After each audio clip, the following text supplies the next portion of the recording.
Welcome back to my YouTube channel, and thanks for joining me again in this journey through the kings of England.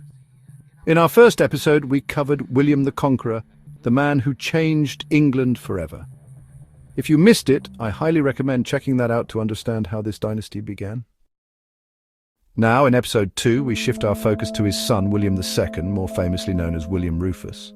He's a king often overshadowed by his father's conquests and his younger brother's reforms, yet his reign is one of the most intense and mysterious chapters in medieval English history. So let's dive into the life, rule, and untimely death of William Rufus, the red-faced warrior king. William Rufus was born around 1056, likely in Normandy. He was the third son of William the Conqueror and Queen Matilda of Flanders. The nickname Rufus comes either from his ruddy complexion or, as some chroniclers believed, his fiery and impulsive nature. He wasn't the intellectual type like his brother Henry, nor the overly ambitious and rebellious one like Robert Curthose. William was a man of war, raised to fight, raised to rule by force. According to Frank Barlow in William Rufus, William was aggressive, proud and sharp-tongued, yet also pragmatic and surprisingly tolerant in political matters. This complexity defined his rule. When William the Conqueror died in 1087, he famously split his empire, Normandy to Robert, England to William, and a sum of gold to Henry. It was a decision that ignited tension between the brothers from day one.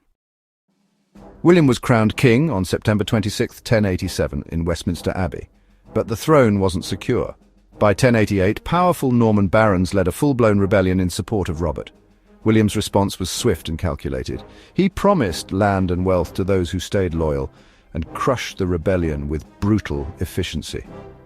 In the words of historian David C. Douglas, his book William the Conqueror mentioned that William II secured his crown not by inheritance alone, but through ruthless and resolute kingship. Now let's talk about his rocky relationship with the Church, a major theme of his reign. He famously quarrelled with Anselm, the Archbishop of Canterbury, over the limits of royal power. William delayed Anselm's appointment for years and even confiscated church revenues for royal use. Chroniclers like Orderic Vitalis, a 12th century Norman monk, accuse William of being morally lax and greedy, but others suggest he was simply asserting royal authority in a time when the church was growing increasingly political. William was a military king. In Scotland, he forced King Malcolm III into submission in 1091 and again in 1093. In Wales, he launched repeated invasions into the borderlands, though with mixed success.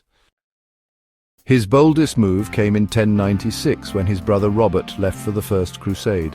William seized control of Normandy by paying Robert 10,000 marks for temporary guardianship. As Mark Morris notes in The Norman Conquest, William Rufus's grip on both England and Normandy by the late 1090s made him one of the most powerful monarchs in Europe. And now the part that has captivated historians and storytellers for centuries, William's death. On August 2nd, 1100, William went hunting in the New Forest, the same forest where his older brother Richard had died years earlier. He was accompanied by several nobles, including Walter Tyrrell, an accomplished archer. During the hunt, William was struck in the chest by an arrow and killed instantly. The official version says Tyrrell accidentally shot him while aiming for a deer, but here's where things get murky. Tyrrell immediately fled the scene and disappeared. Meanwhile, Henry, William's younger brother, was quick to ride to Winchester, secure the royal treasury, and have himself crowned king within days. Some historians, like Emma Mason in William II Rufus, the Red King, suggest this may not have been an accident at all. Was it fratricide, a political assassination, or divine judgment for a king in constant conflict with the church? No one can say for sure. But what we do know is that William's body was buried with little ceremony at Winchester Cathedral, and the mystery still lingers. He wasn't a beloved king. He ruled through fear, used wealth as a tool of manipulation, and defied the church like no monarch before him. But he was effective.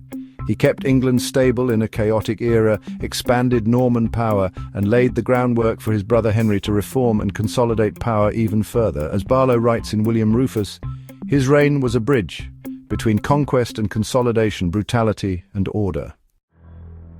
And there you have it, the story of William Rufus, the Red King with a mysterious end. Was his death an accident or something darker? Was he a tyrant or simply a ruler doing what he had to in a dangerous world? I'd love to hear your thoughts in the comments. Make sure to subscribe and stay tuned for episode 3, where we'll explore the reign of Henry I, the Scholar King who took the throne under extraordinary circumstances. Until next time, thanks for watching.